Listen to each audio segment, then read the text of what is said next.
Boa noite a todos. Boa noite. Agradeço imensamente por mais essa oportunidade de serviço ao Seara do Bem, através da figura da nossa irmãzinha Débora. E estou muito feliz por estar aqui hoje. Desencarnação. Primeiro eu vou falar para vocês como surgiu o tema dessa palestra. Eu tinha recebido um pedido de palestra com tema livre, porque às vezes os centros nos pedem e nos determinam o tema, outras vezes nos deixam tema livre. E eu tinha recebido esse pedido de palestra e aí estava pensando, porque quando diz tema livre, aí você começa a pedir intuição e começa, né, dar tempo para receber essa intuição. E eu estava para fazer uma viagem para o Brasil, isso deve ter uns 3 ou 4 anos atrás. E eu lembro que na véspera de eu viajar, eu ia andando pela rua, né, terminando de resolver as minhas questões antes de viajar, e eu ia rezando e pedindo a Deus, ai Senhor, que eu faça uma excelente viagem amanhã, que nada aconteça, que o avião não sei o quê, que não tem... Aí eu claramente ouvi uma voz que me disse, que espírita é você? Qual a diferença que faz partir da terra ou do ar? E eu levei um susto muito grande, porque eu vi claramente uma voz me falando isso. Eu levei um susto muito grande no meio da rua e eu parei e falei, é verdade. Que espírito sou eu, né? Estou aqui rezando para que minha viagem seja maravilhosa, que o avião não caia. Qual a diferença que faz? E eu naquele momento me pareceu que eu não estava preparada, né, para alguma coisa assim. E aí eu disse, desencarnação. Esse é o tema da minha palestra. E foi assim que surgiu. E quando a Débora me falou sobre hoje, eu mandei uma lista para ela. E ela, por coincidência, ela escolheu desencarnação. Porque, como disse ela, nós perdemos na terça-feira, partiu na terça-feira um trabalhador da nossa casa, trabalhador espírita há muitos anos, e hoje foi o velório dele. Eu saí diretamente do velório para cá. Né? Ela não sabia, ela não tinha consciência, né, disso, que era alguém que ela conhecia, muito querido dela também. E nem eu. Mas eles já sabiam, não é assim? Eles sempre sabem, antes de nós. E então, o tema, que é um tema, né, que é muito importante para todos nós. Ixi, não está funcionando o negócio? Tá. Funcionou. Funcionou, né? Peraí, o negocinho aqui. Aponta para o computador, Vera. Ah, é pro computador? Não, é aqui, a luzinha. Me desculpem, perdi a luzinha. Então, desencarnação. Livro dos Espíritos, capítulo 4, do Princípio Vital, parte 2ª, capítulo 2, Perispírito. Nesses capítulos vocês podem encontrar com mais profundidade informações sobre o tema. Porque no tempo que a gente tem aqui não dá para falar tudo, né? Então a gente dá uma passão e aí as pessoas depois procuram estudar mais profundamente. Quem tem medo da morte? A Dona Ju tem medo da morte. E teve gente que não levantou a mão, viu, Dona Ju? Mas tem também, viu? Porque nem sempre a gente levanta, mas a gente tem também. Acho que né? todo mundo tem. É isso que eu ia falar. Eu não fui no meio da rua assim, tipo assim, que isso? Que espírito é você aí, né? A gente, eu acho que a maioria de nós, né, principalmente nós espíritos que já temos algum conhecimento, a gente não tem medo especificamente da morte, a gente tem muito medo do momento que ela vem. E às vezes dela mesmo, porque a gente não sabe ainda direito, pelo menos o espírito sabe, né? Mas a gente na carne, a gente não sabe muito bem como é que é isso, que a gente lê muito, que a gente estuda muito, que a gente vê em filmes, mas a vida do lado de lá, né? E a gente tem medo do desconhecido, todos nós temos medo do desconhecido. Então, ter medo da morte é uma coisa normal, até para nós que nos dizemos espíritas e que sabemos que, na realidade, quando a gente pegou a mala no Brasil, a maioria de nós, e veio para cá, né? Isso aqui pra gente era completamente desconhecido. E assim é mais ou menos o ato de desencarnar ou morrer, né? A gente vai pro lado de lá, então a gente tem medo porque a gente não sabe bem o que a gente vai encontrar.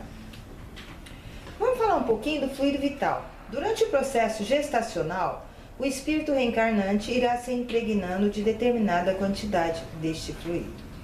O fluido vital é o que, vamos dizer assim, é o combustível, né, de nosso enquanto a gente está encarnado, é o combustível do nosso, vamos dizer assim, né, de uma forma bem superficial, do nosso corpo.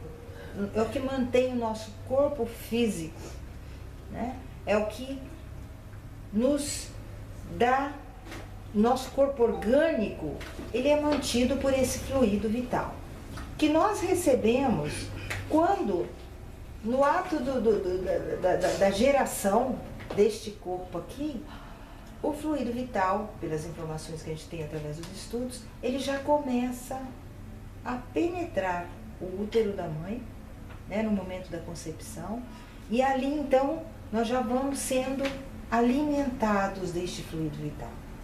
Durante a gestação ele vai nos alimentando, né, ele vai formando o corpo até o momento do nascimento.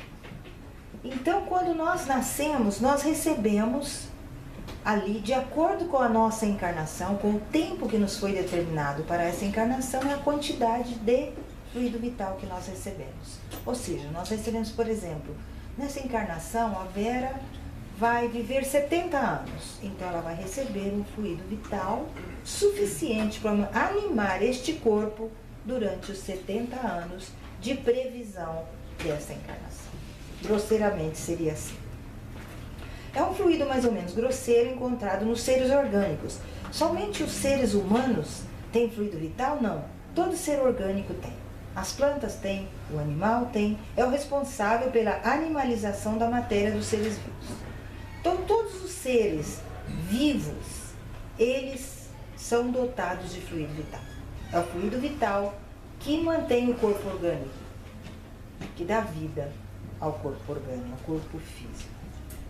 Forma-se, como todos os fluidos espirituais, das transformações do fluido cósmico universal. O fluido vital, ele é formado do fluido cósmico universal. O fluido cósmico universal, ele não é um fluido que existe só no planeta Terra. O fluido cósmico universal é a nível de universo. Os outros planetas também têm informações recebidos desse fluido cósmico universal. São formados pelo fluido cósmico universal. E do fluido cósmico universal, então, gera-se o fluido vital, que é o fluido que, como eu já disse, mantém os corpos orgânicos, os corpos físicos vivos. Condições onde o fluido vital terá uma participação ativa. Animalização da matéria.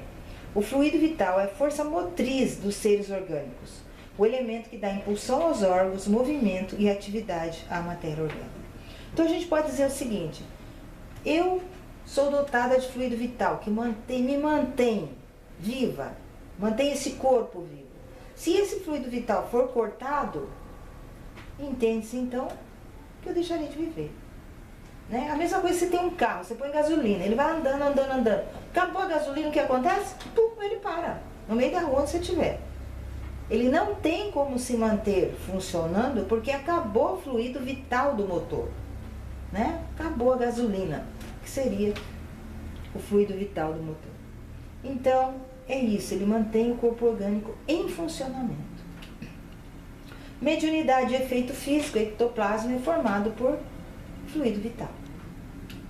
Curas espirituais, utilizadas energias dos encarnados. Quando as curas espirituais são através de utilização de energia do ectoplasma, fluido vital.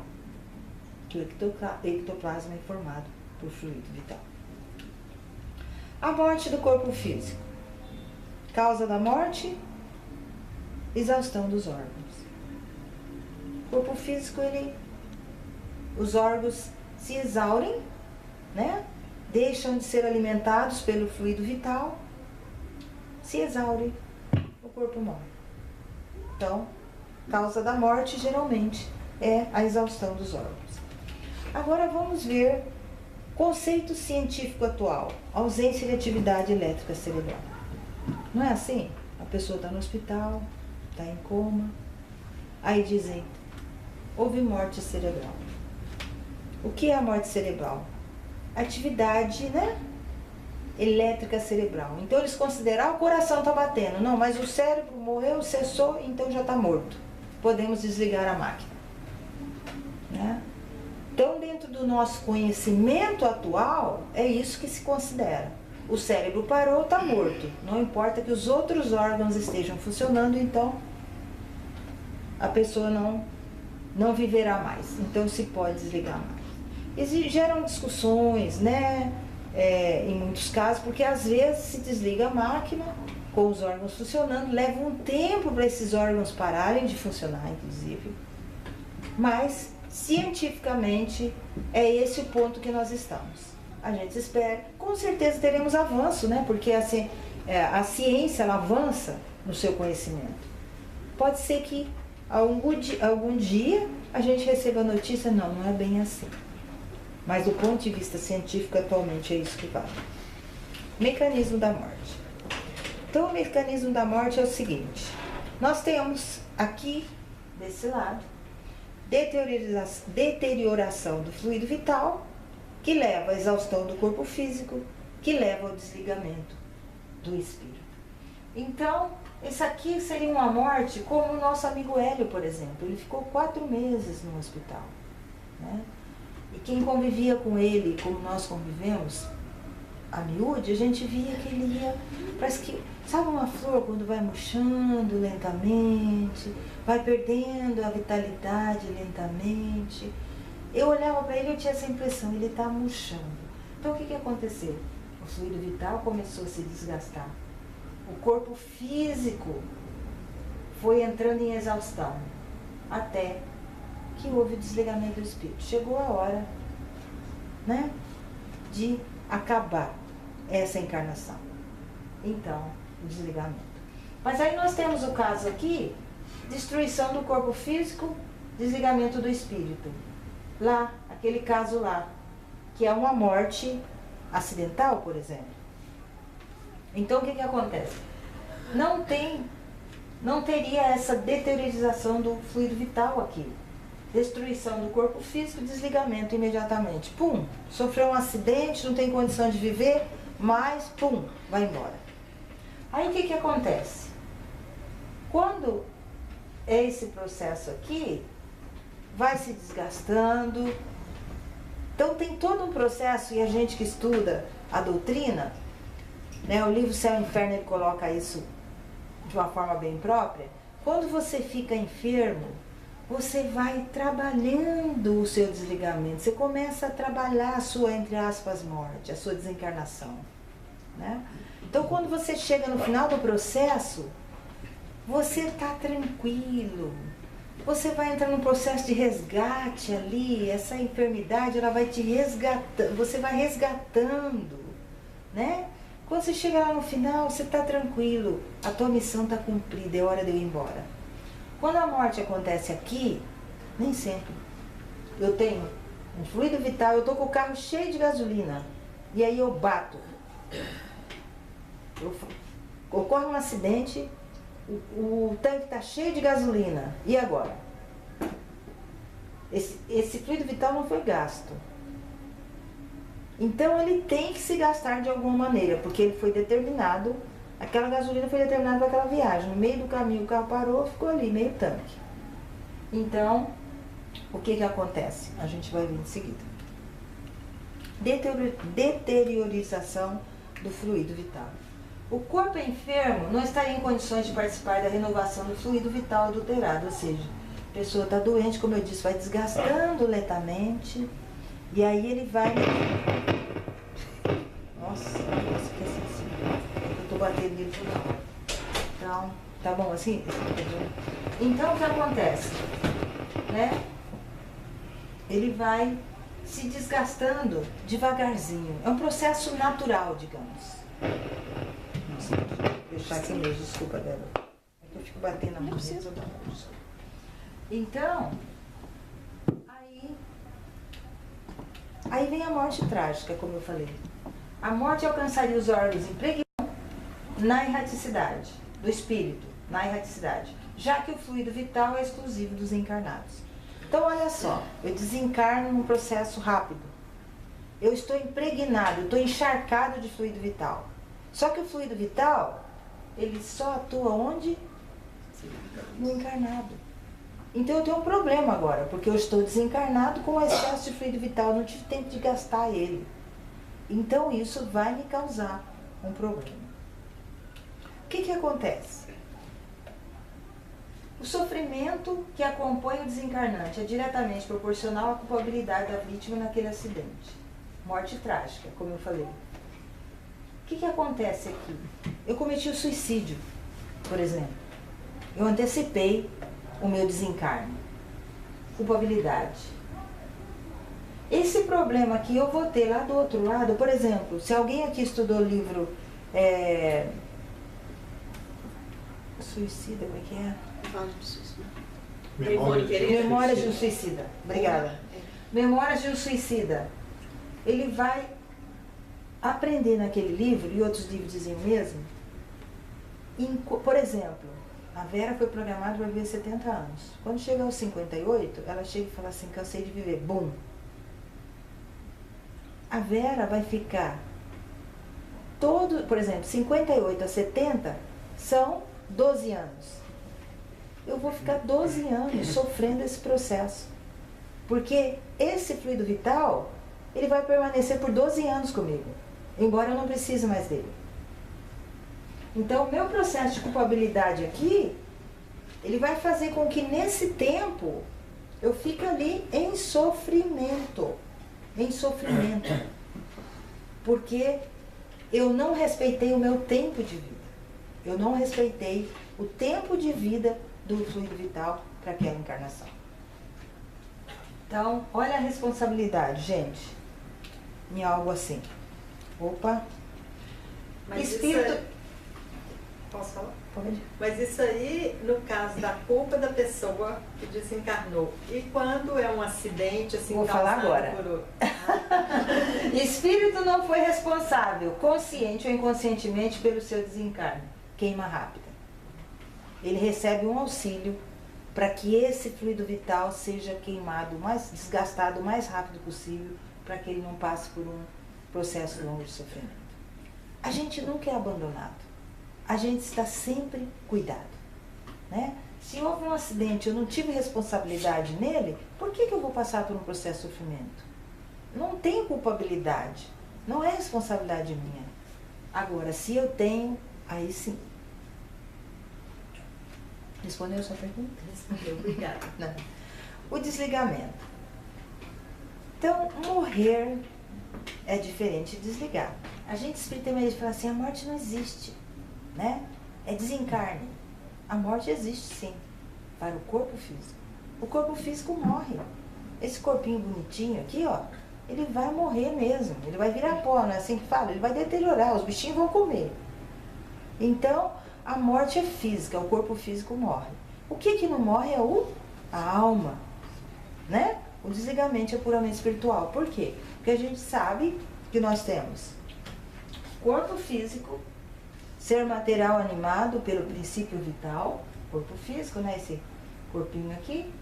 Nós temos o perispírito, o laço que prende ao corpo espírito, e nós temos lá o espírito, alma, o ser imaterial, espírito encarnado no corpo. Né? Porque quando está encarnado a gente fala alma, depois a gente fala espírito. Então olha só, tem o corpo físico, tem o espírito lá, e tem aqui intermediário o corpo, o perispírito, né? Que é um corpo mais sutil que faz a conexão entre o corpo físico e o corpo e o espírito. Então, olha só, o ser humano é um tríplice aspecto. Desligamento espiritual é o processo através do qual o espírito desencarnante se afasta definitivamente do corpo físico que o abrigava durante a vida na Terra. Ou seja, o meu espírito é ele que me anima, não é? Não é o espírito que nos anima. Então, o que acontece? Quando o corpo entra em processo de morte, o espírito é desligado. O perispírito junto com o espírito, né? Porque o perispírito é que dá, né? Que conecta o espírito físico, o corpo físico ao espírito. Então, há um desligamento. E aqui a gente vê bem isso, olha. O enfermo está aqui, né? E depois ele começa a ser desligado. E aqui ele sendo recebido, como a gente fala, a gente nunca está sozinho. nossos ancestrais, nosso espírito protetor, nossos mentores, né? Todos vão nos ajudar nesse processo. Aqui nós temos as pessoas do lado físico, né? A família do lado físico, aqui o enfermo e aqui já os espíritos do outro lado, já o recebendo, né? Esse processo de desligamento também, ele é individual. Tem pessoas que demoram mais, tem pessoas que demoram menos e raros fazem conscientemente. Muito raro. Pessoas que têm um desenvolvimento espiritual muito elevado, eles fazem esse processo conscientemente. Eu estou aqui, passo para o lado de lá, né? Dizem que Yogananda, acho que era um guru indiano, né?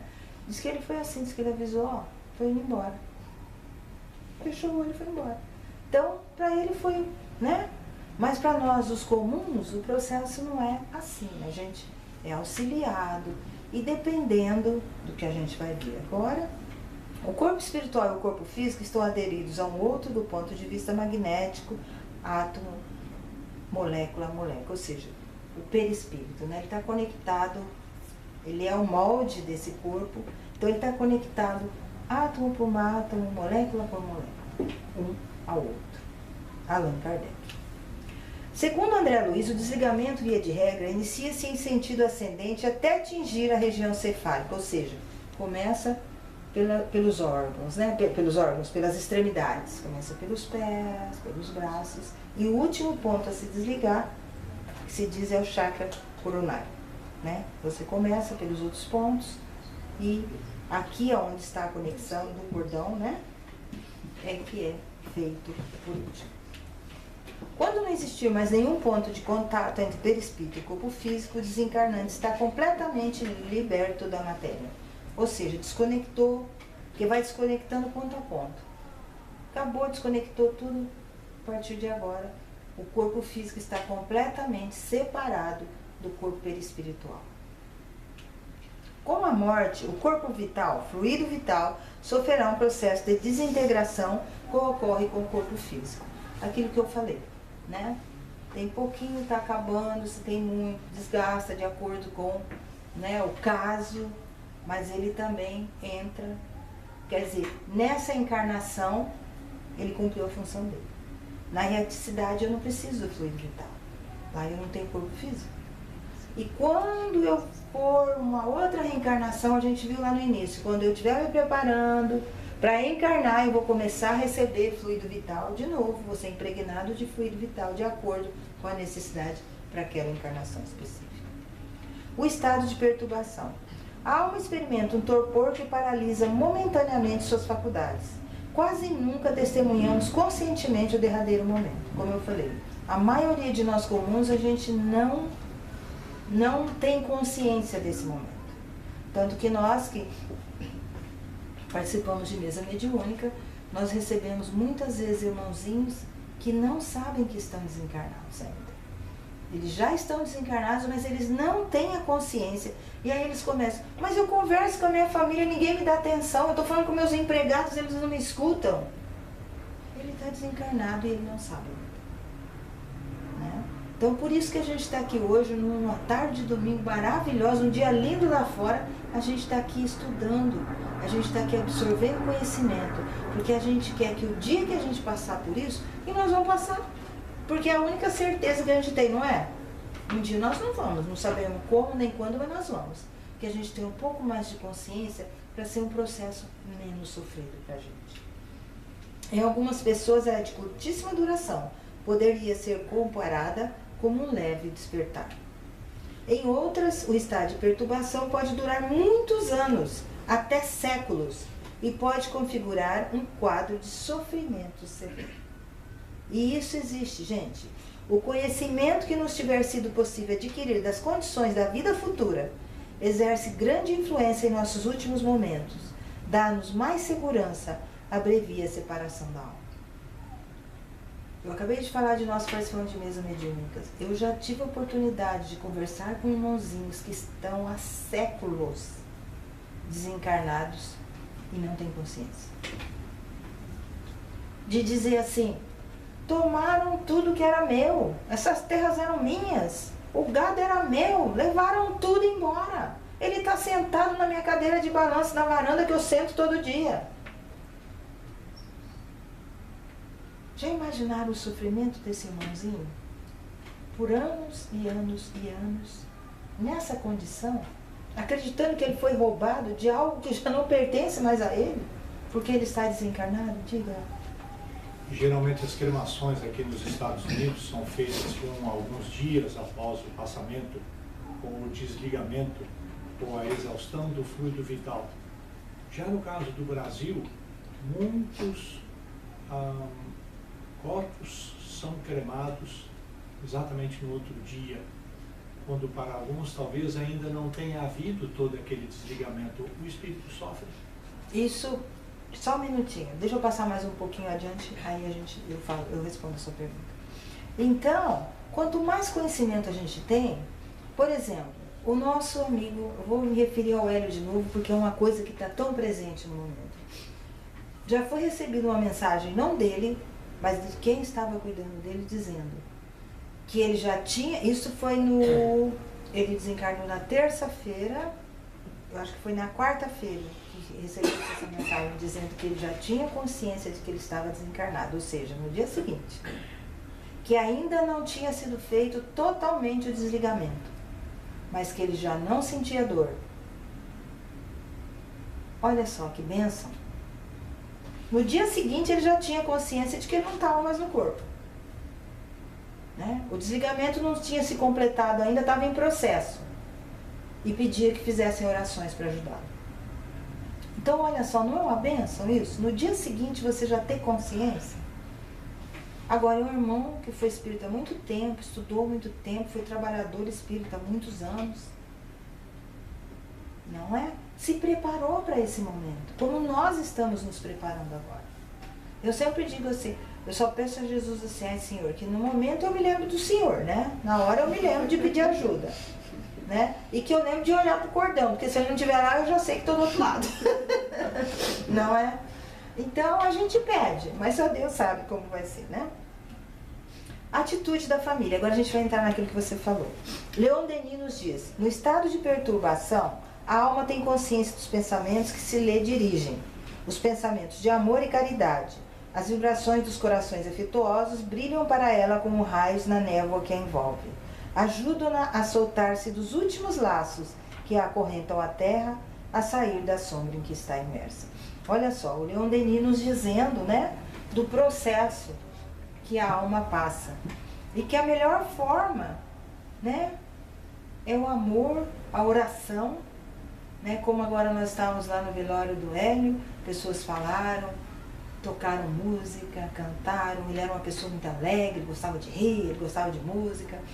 Então, e a gente em oração e com aquele pensamento positivo e dizendo para ele, irmãozinho, ó, tua missão está cumprida. Agora, ó, pega teu caminho e vai começar de novo, não se preocupe que aqui está tudo certo. Né? Então é importante naquele momento as orações que a gente dirige para auxiliar o espírito nesse momento de dificuldade que ele está passando, porque é difícil. A gente, quando pegou a mala e veio para cá, a gente deixou família, a gente deixou, então a gente fica triste, ai meu Deus, eu quero ir, mas eu queria ficar, ai eu queria levar comigo, ai não posso levar. Então é um momento bastante difícil que precisa de muito auxílio no sentido da oração, não é? E da ajuda dos bons pensamentos. Velório. A gente está falando de velório. Olha só o velório aqui, né?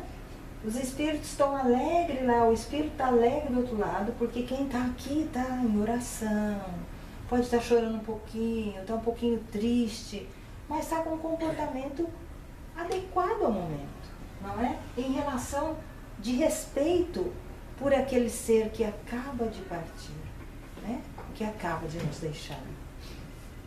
O que é o ato do velório? Ato de velar com outros o morto. Isso é o significado de um velório. E é extremamente importante porque tem gente que fica no velório falando mal do morto. Sabe? Esse cara aí, ó, todo mundo está dizendo que ele é santo, ele não é isso não. Esse daí, esse ele morreu me devendo, hein? Quero só saber se a viúva vai me pagar. O espírito pode, ele está sempre? Nem sempre, mas ele pode estar presente ouvindo tudo isso. Imagina a tristeza desse ser quando ele se depara com isso, não é? Pessoas que ele gostava, pessoas que ele tinha respeito, que faziam parte do dia a dia dele, de repente, naquele momento de extrema dificuldade para ele, ao invés de ajudá-lo, estão atrapalhando com os pensamentos, com os sentimentos, né? Como aqui, ó. Representa horas que sucedem ao desencarne e que são importantes para o recém. Agora imagina, ó, contando piada, dando risada e o pobre do morto lá, meu Deus do céu, o que é isso? Assustado. Então a gente precisa tomar muito cuidado com nossos pensamentos, nossos sentimentos. Não importa o que aconteceu ali, até ali. Não importa as dificuldades que a gente tinha com o ser, né? Vamos esquecer nesse momento. Vamos esquecer nesse momento, passar por cima nesse momento. Porque é um momento extremamente difícil, como eu disse. E Jesus nos disse, amar ao seu irmão como a você mesmo. Fazei para ele aquilo que você quer que façam para com você. Então se põe no lugar dele. Se eu estivesse ali naquele caixão agora, eu queria que estivessem contando piada e falando mal de mim. Então, essa é a postura correta.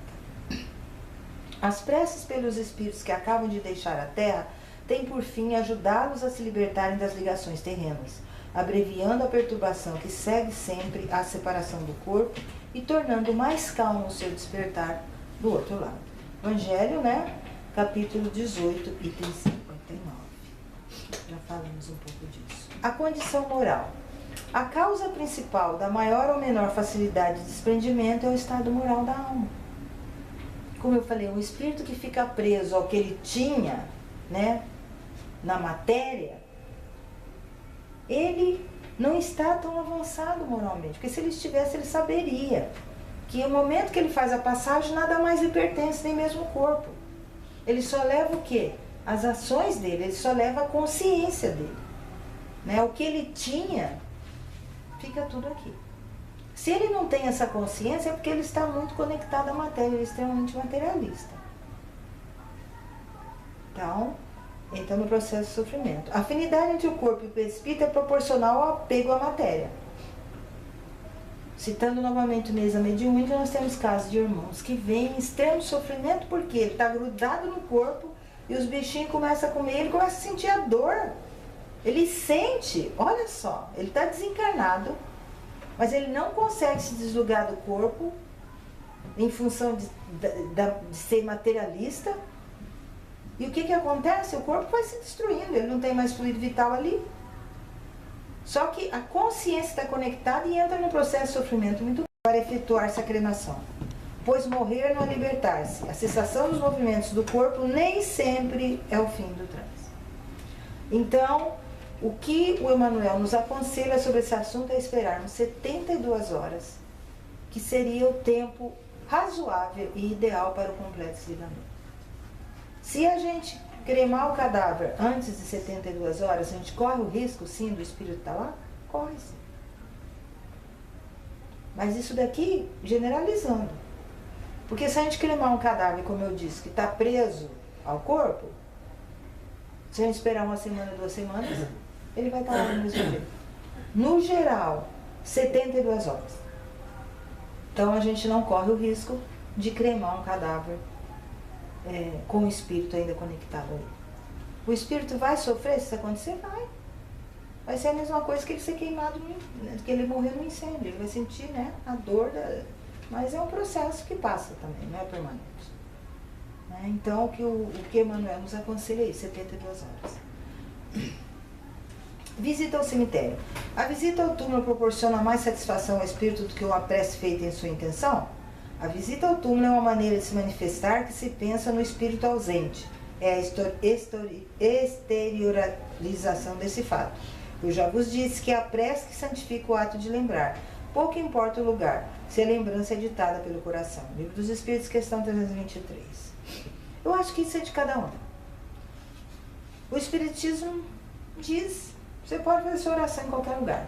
O meu pai desencarnou há quase 2 anos atrás, com 82 anos de idade, católico, apostólico, romano, ia na missa e ainda pediu para ser enterrado com Nossa Senhora Aparecida, que era a única santa que ele tinha fé. Não era Nossa Senhora, era Aparecida, porque o meu pai tinha sido peão de boiadeiro e ela é a padroeira dos piores. Então meu pai pediu, foi enterrado com a santa desse tamanho. Eu vou brigar com meu pai? De jeito nenhum, era o que ele acreditava. Quando eu vou na minha cidade, eu vou no cemitério, levo flores para ele e deixo lá no túmulo. É importante para mim? Talvez não, para ele era, em respeito ao que ele acreditava. Eu faço isso. E quero que algum espírito venha e diga, você não pode fazer. Eu sei que a minha oração tem valor de todos os lugares, mas para o meu pai, levar flor no cemitério tinha valor. Então eu vou lá, em respeito a ele. E converso com ele lá no túmulo. Pai, eu vim aqui trazer uma florzinha para você, tá? Espero que você fique feliz. Eu posso fazer isso daqui de qualquer lugar. Mas, em respeito a ele, eu faço. A saudade somente constrói quando associada ao labor do bem. André Luiz.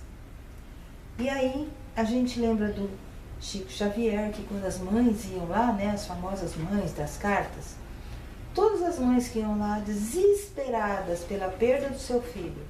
Chico, o que eu faço? Arruma alguém necessitado e ajuda. Arruma um trabalhinho no bem. A saudade somente constrói quando associada ao labor do bem. Primeiro, porque quando eu estou com a minha mente ocupada, né, a saudade, não que ela não exista, ela vai existir, mas ela parece que está um pouco mais distante, né? Ela não fica com aquele peso negativo em cima de mim. Eu vou sentir, sabe, porque a saudade, por exemplo, meu pai, eu sinto muita saudade dele. Eu ligava para ele assim, eu lembro que toda vez que ele falava, benção, pai, Deus abençoe, tchau, tchau. Era assim que ele se despedia de mim, toda vez que eu ligava para ele. Né? Eu lembro que eu levei assim, algumas semanas para apagar o telefone dele do meu celular, porque eu pensava assim, poxa, dá a impressão que eu estava eliminando ele da minha vida, mesmo eu sabendo que ele não estava do outro lado. Sou espírita, mas somos humanos. O Chico não tinha medo de avião, e o Manuel falou, peraí, que espírito é você? Eu não quero saber, eu tenho medo mesmo, e daí? Nós estamos na carne, gente, nós temos nossos limites. É preciso parar com isso, porque eu sou espírita. Não, a gente tem mais conhecimento, sim, graças a Deus. Mas a gente tem nossas limitações, até por estarmos limitados a esse corpo aqui. Então, saudade, nossa, eu sinto muito saudade do meu pai, de ouvir a voz dele, né? Isso é uma coisa que vai acompanhar a gente sempre. É lógico que o sentimento vai ficando mesmo, os primeiros dias dói demais, depois vai diminuindo a dor, mas a saudade vai ficando. E quando a gente arruma alguma coisa útil para fazer, a gente parece que sente menos. Não que não esteja ali, está ali, mas parece que eu sinto menos. Até porque quando eu ajudo o necessitado, eu estou vendo a dor dele, eu estou ali ajudando ele, não sobra muito tempo para me pensar na minha dor. E era assim que o Chico agia, quando ele recomendava as mães. Gente, nós estamos quase acabando. Eu acho que eu fui rápido demais. Mas não terminou ainda não. A bibliografia está aqui para quem quiser estudar, o livro dos Espíritos, Céu e Inferno, Gênesis, Obreiros da Vida Eterna, Quem Tem Medo da Morte, do Simonetti, e a palestra do Carlos Parche, A Morte do Corpo Físico e a Volta ao Mundo Espiritual. É uma palestra muito interessante, quem quiser estudar. Eu queria passar um filmezinho pra gente aqui. Eu tinha medo de ficar só, até que aprendi a gostar de mim mesma. Temia fracassar, mas percebi que só fracasso se desistir. Eu tinha medo que as pessoas pudessem pensar de mim. Até que eu percebi que o que conta realmente é o que eu penso de mim mesmo, com consciência, lucidez e humildade. Eu temia ser rejeitado, até que percebi que devo ter fé em mim mesmo, que sou meu maior companheiro. Eu tinha medo da dor, até que percebi que o sofrimento só me ajuda a crescer e afasta de mim a arrogância. Eu temia a verdade, até descobrir que a verdade é um espelho quebrado em 1000 pedacinhos. Ninguém é dono da verdade, pois não tem mais do que um caco dela. Eu temia as perdas e a morte, até que aprendi que as perdas não representam o fim, mas o início de um novo ciclo. Temia o ódio, Até que aprendi que o ódio é um veneno que a pessoa toma pensando em atingir o outro. Eu temia o ridículo, até que aprendi a rir de mim mesmo. Temia ficar velho, até que compreendi que posso ganhar sabedoria a cada dia. Temia ser ferido nos meus sentimentos, até que aprendi que ninguém consegue me ferir sem minha permissão. Temia a escuridão, até que entendi a importância da luz de uma pequena estrela. Temia mudanças, até que percebi as mudanças pelas quais tem que passar uma bela borboleta antes de poder voar. Eu ainda tinha medo de ficar só, até que aprendi que a única pessoa que estará comigo em todos os momentos da minha vida sou eu mesmo. Vamos enfrentar a cada obstáculo à medida que apareça em nossas vidas, com coragem e confiança. E não se esqueça, nunca desista de você. Eu coloquei essa mensagem aqui porque eu acho, a gente falou de desencarnação, né? Então eu acho importante, tudo que foi colocado nessa mensagem aqui tem um sentido positivo, né? O que é desencarnação? É o final de um ciclo chamado encarnação, a que eu estou vivendo agora. Aí começa um outro ciclo na erraticidade. Aí vem um outro ciclo, eu vou encarnar de novo. Aí vem outro ciclo, eu desencarno de novo. E assim é o processo de crescimento do espírito imortal. O que a gente falou aqui hoje, desencarnação. A gente falou de morte. Morte do quê? Do corpo físico. Porque nós já sabemos que o espírito é imortal, ele não morre, né? Ele vem, vai, volta, vai de novo e continua indo neste planeta, em outros, porque como imortal que é, ele tem um processo permanente de crescimento, que é feito através dos ciclos. Como na nossa vida aqui, enquanto encarnado, também tem os ciclos. Nós que morávamos no Brasil, fechamos o ciclo lá, nos mudamos para cá. Estamos vivendo um ciclo nos Estados Unidos. Se voltarmos para o Brasil, encerramos esse ciclo e começamos outro ano. Eu moro um tempo numa casa, eu tenho um ciclo. Aí eu mudo de casa, fechei aquele ciclo e começo outro. Eu estou num trabalho. Parte de um ciclo. Quando eu mudo de trabalho, fechei aquele ciclo e começo outro. E assim é o nosso processo de crescimento. É o processo de crescimento do espírito imortal que somos. Tudo é feito de ciclo. O universo é feito de ciclo. O planeta é feito de ciclo. O nosso Sol um dia vai acabar. Este planeta um dia vai acabar. Aí a gente fala, ai meu Deus do céu, o planeta vai acabar. Né? Mas daqui a milhões de anos. Talvez eu esteja encarnada aqui quando ele acabar. Talvez, quem sabe, eu já mudei para outra casa.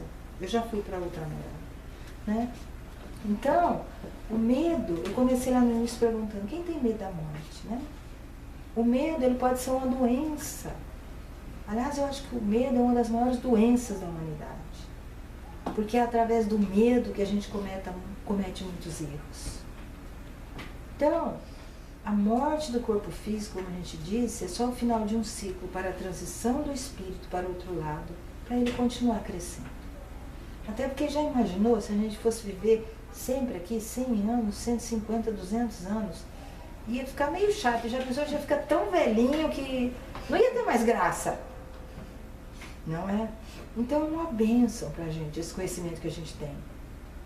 E que existem outras pessoas, outras religiões que não acreditam, não creem e não buscam esse conhecimento, mas vivem essa realidade. Porque a realidade, as leis divinas, elas não existem só para os espíritas, elas existem para todos os seres humanos. Para os que creem em Deus e para os que não creem também. Todo mundo nasce e morre, não é isso? A gente não encarna e desencarna? Todo mundo. A árvore, o pássaro, o peixe, os animais, os seres humanos. Não é? Então, é extremamente importante a gente ter esse conhecimento.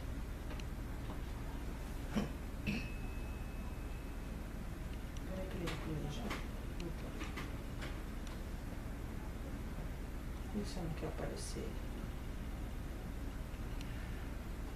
Então, tem um slide aqui que não quer aparecer. Esse seria o último. Não é o Chico? É. Ai, desculpa, o meu tá preto. Desculpa, gente. Não, é que o meu tá preto aqui. End of slide now. Click to exit. A morte é a mudança completa de casa, sem mudança essencial da pessoa. Olha só, a morte é a mudança completa de casa, sem mudança essencial da pessoa. Por quê? A tua consciência vai com você. O seu feito vai com você. Então, a gente precisa se trabalhar realmente para perder esse medo. A dona Ju diz que tem medo, mas no fundo todos nós temos. Eu também. E quanto mais a gente se esclarecer sobre ele, quanto mais a gente aprender sobre ele, mais tranquilo será. Porque ele virá. A gente não sabe como nem quando, mas a gente tem a certeza que ele virá. Muito obrigada.